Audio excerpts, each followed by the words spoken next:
Todos nós, em algum momento da jornada espiritual, acreditamos saber quem é o inimigo. Apontamos para pessoas, ideologias, governos, ou até para Satanás. Mas e se Paulo nos dissesse algo diferente, algo mais profundo? Enquanto muitos estão focados em inimigos externos, Paulo aponta para um adversário que vive dentro de nós. Não é o mundo, não é a política, não é apenas o diabo. É algo mais sutil, mais próximo e infinitamente mais perigoso. A maior batalha que você enfrenta talvez não seja contra o inferno, mas contra a sua própria carne, contra um sistema de pensamento que habita dentro de você e que disfarça a destruição de liberdade. Um inimigo tão íntimo que você o alimenta todos os dias, achando que é você mesmo. Neste vídeo, vamos revelar o que Paulo disse sobre esse inimigo oculto. Vamos expor o que está por trás das suas quedas, do seu cansaço espiritual, da sua confusão. E você vai entender, pela primeira vez, por que está lutando do lado errado. Assista até o fim. Este não é mais um vídeo, é um alerta profético baseado nas palavras de Paulo, um chamado à guerra verdadeira. Porque se você não identificar o verdadeiro inimigo, será apenas mais um cristão lutando no escuro e perdendo. Você já se sentiu travado espiritualmente, mesmo orando, jejuando, frequentando cultos e tentando fazer o que é certo? Já percebeu como algumas áreas da sua vida continuam dominadas por ciclos de culpa, vergonha e recaídas, mesmo com toda a sua boa vontade? Paulo viu isso, e ele escreveu sobre isso. A maior batalha espiritual que enfrentamos não está no campo visível. Ela acontece dentro de nós. Não é uma guerra contra demônios que se manifestam, mas contra pensamentos, desejos e estruturas mentais que se disfarçam de identidade, mas na verdade são fortalezas. Em Romanos 7, Paulo se revela, não como um superapóstolo imune à tentação, mas como um homem que trava uma luta diária contra si mesmo. Ele diz, porque eu sei que em mim, isto é, na minha carne, não habita bem algum. Pois o querer está em mim, mas não consigo realizar o bem. Romanos 7,18. Essa é a batalha. O verdadeiro campo de guerra não está fora. Está no coração do homem. Paulo usa a palavra carne, sarkis em grego, para descrever uma natureza que se opõe a Deus. Não é apenas o corpo físico, é uma estrutura caída que reside em todo ser humano, mesmo após a conversão, e que milita contra o espírito. Ele continua, vejo porém nos meus membros outra lei que guerreia contra a lei da minha mente. Romanos 7,23. Ou seja, existe um sistema de sabotagem interno que luta contra aquilo que você sabe que é certo. Um inimigo escondido dentro de você, que distorce o que é bom, banaliza o pecado, relativiza a santidade, e transforma a graça em desculpa para viver na carne. Esse inimigo é perigoso porque ele fala com a sua voz, pensa com a sua mente e se esconde nos seus sentimentos. É por isso que tantos cristãos sinceros estão exaustos, estão guerreando contra as circunstâncias, mas não contra o inimigo real. Paulo descreve isso como uma lei do pecado habitando nele, uma força que o empurra para longe de Deus, mesmo quando sua mente está convencida da verdade. E é justamente por isso que a religião baseada apenas em regras externas não transforma ninguém. Porque o verdadeiro cativeiro não está no comportamento, está na mente.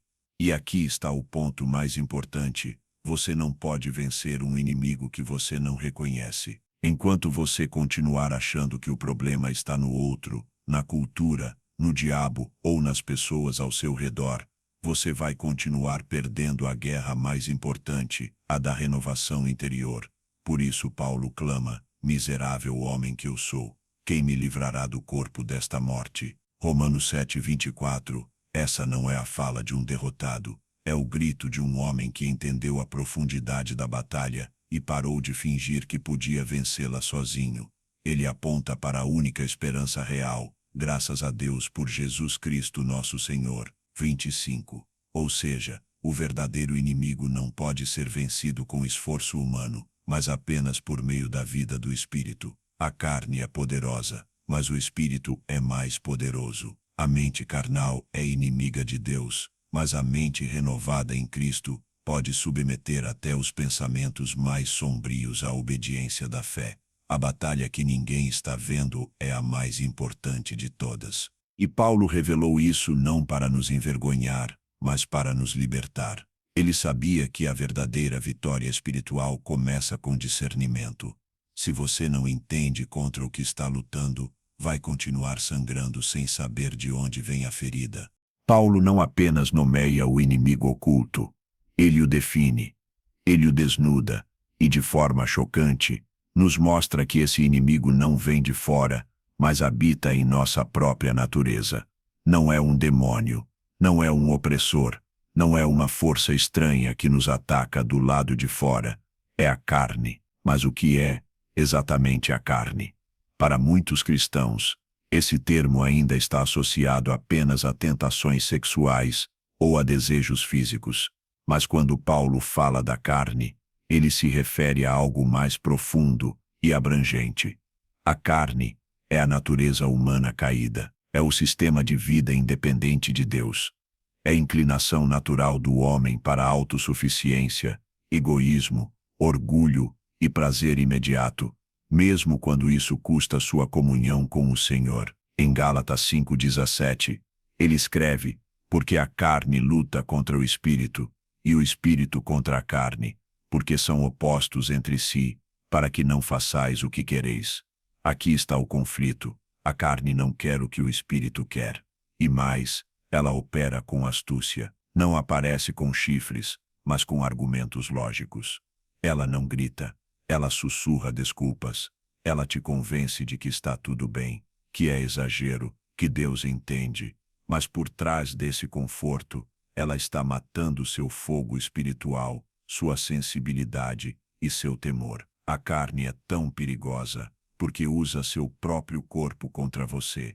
Ela te seduz com sensações físicas, com impulsos momentâneos, com dopamina barata e recompensas ilusórias. E o pior, ela cria padrões mentais. Ela faz com que você associe prazer ao pecado e dor à obediência. E com isso, muitos se tornam escravos. Escravos do apetite, da carência, do hábito. Você pode até ser livre em Cristo, mas se viver segundo a carne, viverá como um prisioneiro. Paulo sabia disso, e é por isso que ele escreve em Romanos 8,13, se viverdes segundo a carne, morrereis, mas se pelo Espírito mortificardes as obras do corpo, vivereis. Essa é a única solução, matar a carne pelo Espírito. Mas atenção, não é repressão pela força de vontade, é mortificação pela intimidade com Deus. A carne não se cala com esforço, mas com substituição. Quando o Espírito ocupa mais espaço, a carne perde domínio. Quando a presença de Deus se torna mais doce do que o pecado, a tentação perde o brilho. Por isso Paulo exorta: andai no Espírito, e jamais satisfareis os desejos da carne. Gálatas 5,16, ele não diz, lute contra a carne e depois ande no Espírito, e a carne perderá sua força. Isso nos ensina que o foco não é o pecado, é a presença, não é obsessão por vencer, é fome por estar com Deus. A carne é o inimigo porque ela quer reinar no lugar onde só Cristo deveria reinar. Ela quer te fazer pensar que você é o centro, que seus desejos são absolutos, que sua vontade é soberana. Mas a cruz de Cristo é o fim da carne. É ali que o velho homem morre, e é dali que o novo homem nasce. Se você entender isso, sua batalha muda. Você para de lutar com armas carnais contra um inimigo espiritual, e começa a viver pela fé, com o Espírito como espada, e a cruz como chão. Paulo não apenas expõe a carne como natureza caída, ele vai mais fundo. Ele revela o território onde essa carne reina a mente. Sim, o campo de batalha espiritual mais estratégico da sua vida é a sua mente. E o inimigo mais perigoso, como vimos, não está lá fora, está nos seus pensamentos. Em Romanos 8,7, Paulo declara com ousadia: a inclinação da carne é inimizade contra Deus, pois não está sujeita à lei de Deus, nem mesmo pode estar. A palavra inclinação aqui pode ser traduzida como mentalidade ou modo de pensar. Paulo está dizendo que a mente governada pela carne é inimiga de Deus. Ela se opõe à vontade divina, não por ignorância, mas por natureza. Ela não quer se submeter, ela não pode obedecer, ela prefere resistir. Isso significa que não basta apenas mudar comportamentos.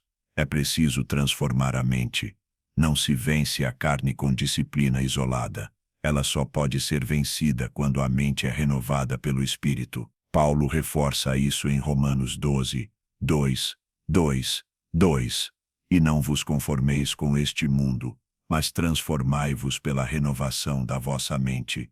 Ele não diz apenas não pequeis. Ele diz, pensem diferente. Porque enquanto você continuar pensando com categorias carnais, julgando pelas aparências, buscando recompensas instantâneas, colocando o eu no centro, você continuará refém de um sistema mental inimigo de Deus. A mente carnal distorce a verdade. Ela questiona a palavra. Ela racionaliza o pecado. Ela espiritualiza o orgulho. Ela transforma o eu quero em Deus quer e chama isso de fé. É por isso que tantos líderes caem. Porque tantos vivem de aparência, mas estão secos por dentro, porque nunca permitiram que o Espírito renovasse sua mente. A mente carnal pode conhecer a Bíblia, frequentar a igreja, pregar o Evangelho, e ainda assim ser inimiga de Deus, porque ela faz tudo isso sem rendição, sem quebrantamento, sem cruz, e a cruz é o divisor de águas. A mente carnal odeia a cruz, porque a cruz não só perdoa pecados, ela crucifica o ego. Ela não só limpa, ela mata. Ela exige que o eu desça do trono. Por isso Paulo diz, fui crucificado com Cristo, assim já não sou eu quem vive, mas Cristo vive em mim. Gálatas 2:20. Essa é a chave da vitória. Substituição de governo. A mente carnal quer reinar, mas quando Cristo reina, ela morre. Se você ainda está lutando com os mesmos pecados há anos, se sua fé está morna, seu coração dividido, sua obediência intermitente, talvez o problema não esteja nos pecados que você comete, mas na mente que você ainda não crucificou. Paulo não pregava um evangelho de performance, ele pregava um evangelho de morte e ressurreição. Você morre com Cristo e nasce de novo. Morre para os pensamentos antigos e recebe uma nova mente. A mente carnal é inimiga de Deus, mas a mente de Cristo é vida e paz. A carne não é apenas uma fraqueza individual. Ela é alimentada por um sistema invisível que opera neste mundo. Um sistema que Paulo chama de século presente ou cosmos. Esse sistema é sutil, é sedutor, é organizado, e ele existe para nutrir a mente carnal, fortalecer os desejos da carne e desviar o coração do homem da vontade de Deus. Paulo denuncia esse sistema de forma direta em Romanos 12:2. E não vos conformeis com este mundo. A palavra conformar no original grego, sistematizo, carrega a ideia de assumir a forma de algo exterior. Ou seja, o mundo está constantemente tentando moldear você por fora, para que você abandone a transformação interior. E como esse sistema opera? Através de valores, discursos, entretenimento, ideologias e até espiritualidades corrompidas. O mundo te oferece um estilo de vida confortável, bonito, prazeroso, mas inimigo de Deus. Paulo escreve em Gálatas 1:4, Jesus Cristo se entregou a si mesmo por nossos pecados para nos livrar do presente século mau. Note, Jesus não veio apenas para perdoar pecados, mas para nos libertar de um sistema. Porque esse século presente, esse sistema, que parece neutro, na verdade é mau. Ele não grita, mas sussurra. Ele não prende com correntes, mas com vícios emocionais. Ele te ensina a amar o que Deus odeia. Ele te empurra para o centro, quando o Evangelho te chama para o altar. E a carne ama esse sistema.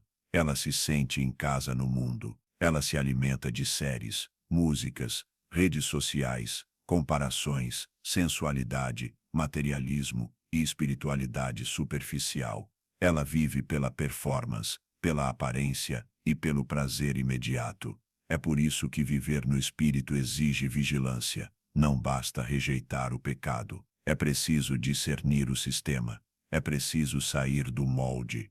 É preciso ser estranho para o mundo e íntimo de Deus.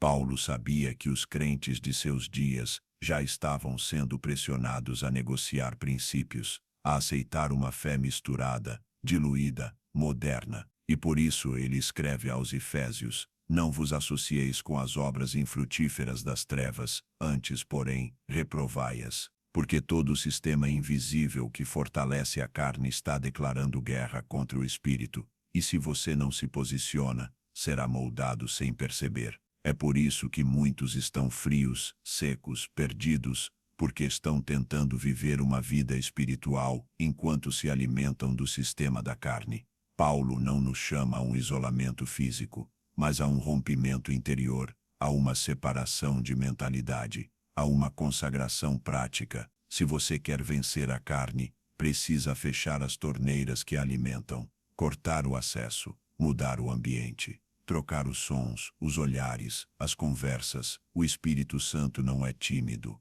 mas ele se entristece quando a casa está tomada pelo mundo. E quando ele se entristece, o fogo apaga, o discernimento desaparece, e a carne assume o controle. Você não foi chamado para se moldar, você foi chamado para se moldar, você foi chamado para ser transformado. Depois de expor a carne, a mente carnal e o sistema que a alimenta, Paulo nos conduz à única resposta possível à cruz de Cristo, vivificada pelo Espírito Santo.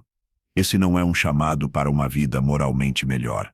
É um chamado para uma vida crucificada, porque o inimigo interior, a carne, não pode ser educado, apenas crucificado. Paulo é incisivo em sua linguagem. Ele não suaviza, não relativiza, não diz, tente controlar sua carne. Ele escreve aos Gálatas com precisão cirúrgica: os que são de Cristo Jesus crucificaram a carne, com as suas paixões e os seus desejos. Gálatas 5:24. Observe a profundidade disso. A carne tem desejos, impulsos, vontades, carências, mas ela também tem paixões, sentimentos inflamados, desejos alimentados, conexões emocionais com o pecado. E Paulo diz: crucificaram, não esconderam, não negociaram, não adiaram, crucificaram. E aqui está o segredo: ninguém crucifica a própria carne sem o auxílio do Espírito, porque o Espírito não apenas consola, ele confronta. Ele é chamado de Espírito Santo, porque seu papel é produzir santidade, separação, pureza.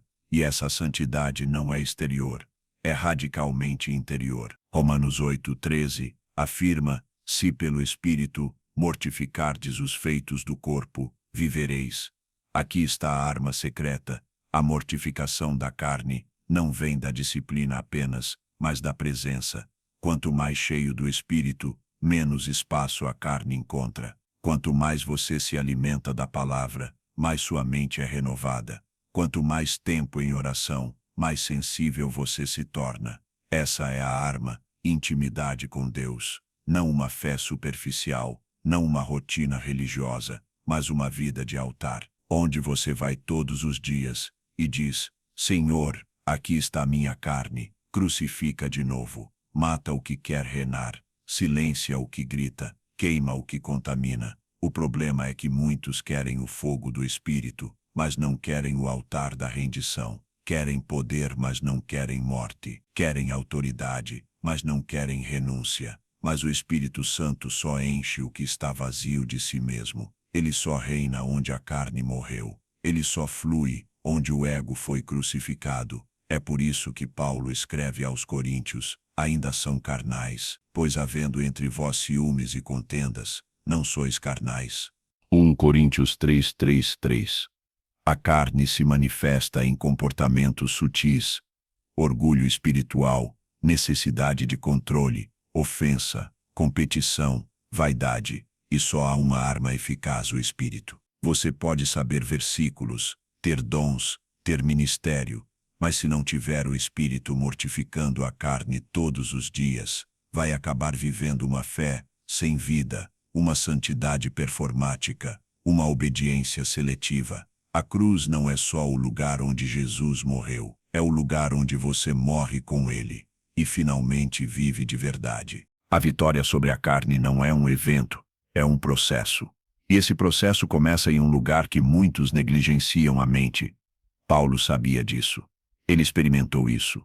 Por isso, não apenas combateu o pecado, ele nos ensinou a cultivar uma nova maneira de pensar. Em Efésios 4, 23, 24, ele exorta: renovai-vos no espírito do vosso entendimento, e revesti-vos do novo homem, criado segundo Deus, em justiça e retidão procedentes da verdade.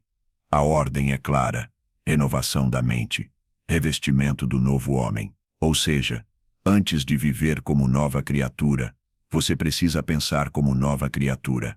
A mente é a sede das suas decisões, do seu foco, das suas crenças. E o que você tolera na mente, um dia será prática no corpo. Paulo não diz apenas, não peque. Ele diz, pense diferente, porque a mente velha está programada para fracassar. Ela é movida por medo, desejo, orgulho, comparação e recompensa imediata. Ela quer tudo, agora, com o mínimo de entrega. Mas a mente de Cristo, o novo entendimento, é outra realidade. Ela não busca glória própria, ela se inclina ao Pai. Ela obedece por amor, ela vê além do momento. Ela vence a carne porque já morreu para ela. A Coríntios 2, 16, diz, nós porém temos a mente de Cristo. Isso não é apenas um elogio, é uma convocação. Se você tem a mente de Cristo, por que ainda pensa como o mundo? Por que ainda alimenta pensamentos que te sabotam? Por que ainda concorda com mentiras sobre sua identidade, sobre Deus, sobre sua história? A nova mente é o segredo dos vencedores espirituais. Eles não vivem de emoções, vivem de convicções. Eles não seguem seus sentimentos, seguem o Espírito. Eles não se deixam dominar por impulsos, dominam seus pensamentos com a verdade. Paulo também escreve em Filipenses 4:8, tudo o que é verdadeiro, respeitável, justo, puro, amável, de boa fama, seja isso o que ocupe o vosso pensamento. Esse é o filtro da nova mente. Ela seleciona o que entra, ela protege o altar, ela discerne vozes, ela julga intenções. A mente carnal pensa no que quer, a mente de Cristo pensa no que agrada a Deus. E é por isso que, para Paulo, pensar como Cristo é viver como Cristo, porque a transformação não começa no comportamento, começa no pensamento. Não existe santidade sem renovação mental. Não existe fogo espiritual sem disciplina do foco. Não existe vida no espírito sem guerra na mente. Mas aqui está a boa notícia. A mente de Cristo já foi te dada. Ela está disponível. Ela está dentro de você. Se o Espírito habita em você, só precisa ser ativada, cultivada, treinada. Os vencedores espirituais são aqueles que vencem primeiro por dentro. Eles não são perfeitos, mas decidiram não negociar sua mente. Decidiram não pensar como escravos, enquanto foram chamados para reinar. Você foi chamado para andar em vitória. Mas a primeira batalha a vencer é no campo invisível do pensamento. Ao final de sua jornada, Paulo não se vangloria de milagres, multidões ou ministério. Ele não menciona as igrejas plantadas, os discípulos formados ou as cartas escritas. Ele não se exalta por ter suportado prisões, açoites ou naufrágios. Ele diz apenas, combati o bom combate, completei a carreira, guardei a fé. 2 Timóteo 4:7. Essa frase é o selo de uma vida vencida sobre a carne. Paulo não fala de glória exterior, fala de uma guerra vencida dentro de si. O bom combate que ele travou não foi contra homens, ideologias ou religiões. Foi contra o verdadeiro inimigo, a carne, o ego, a mente carnal, o sistema do mundo. Ele venceu não porque não caiu, mas porque nunca se rendeu, nunca aceitou viver uma fé confortável, diluída ou popular. Paulo viveu crucificado. Ele dizia com firmeza, estou crucificado com Cristo, Gálatas 2:20, e também, em nada tenho a minha vida por preciosa para mim mesmo. Atos 20:24. Essa era sua arma, o desprezo pela própria glória. Esse era seu segredo, a morte diária. Ele não tentava melhorar a carne. Ele a matava. Não lutava para equilibrar o mundo e Deus. Ele renunciava ao mundo. Não pregava para agradar homens. Pregava para agradar ao Senhor. A vitória de Paulo não está na ausência de dor. Está na perseverança da entrega. Ele foi traído, abandonado, caluniado, mas nunca deixou a cruz, nunca abandonou a verdade, nunca negociou o evangelho, e por isso, ele pode dizer com paz: agora, está reservada para mim a coroa da justiça. 2 Timóteo 4:8. Essa é a recompensa de quem mata a carne, a consciência limpa, a fé preservada, a eternidade garantida. A coroa não é para os que impressionam o mundo, é para os que venceram em silêncio, no quarto, na mente, no coração. Paulo nos mostra que a maior conquista de um homem não é seu sucesso, é sua rendição, não é sua influência, é sua obediência. Ele nos lembra que o Evangelho não é uma filosofia de vida, é uma sentença de morte contra o ego, é um chamado à cruz, à renúncia, ao altar. Você quer vencer? Mate a carne. Ande no Espírito, renove sua mente, lute o bom combate, porque o verdadeiro vencedor não é o que aparece, é o que permanece, o que combateu, caiu, levantou, chorou, mas não voltou atrás, aquele que morreu para o mundo e nasceu para Deus. Você está em guerra, e o maior inimigo não está lá fora, está dentro de você. A carne não se converte, não se corrige, não se educa, ela precisa morrer. Paulo nos deixou um mapa, ele mostrou onde a verdadeira batalha acontece, na mente, no coração, na entrega, e ele provou que é possível vencer, mesmo com cicatrizes, mesmo com quedas, desde que você não pare de lutar. Agora, é com você. Se essa mensagem confrontou e despertou algo dentro de você, comente abaixo. Quero viver com Cristo. Vamos encher os comentários com confissões públicas de rendição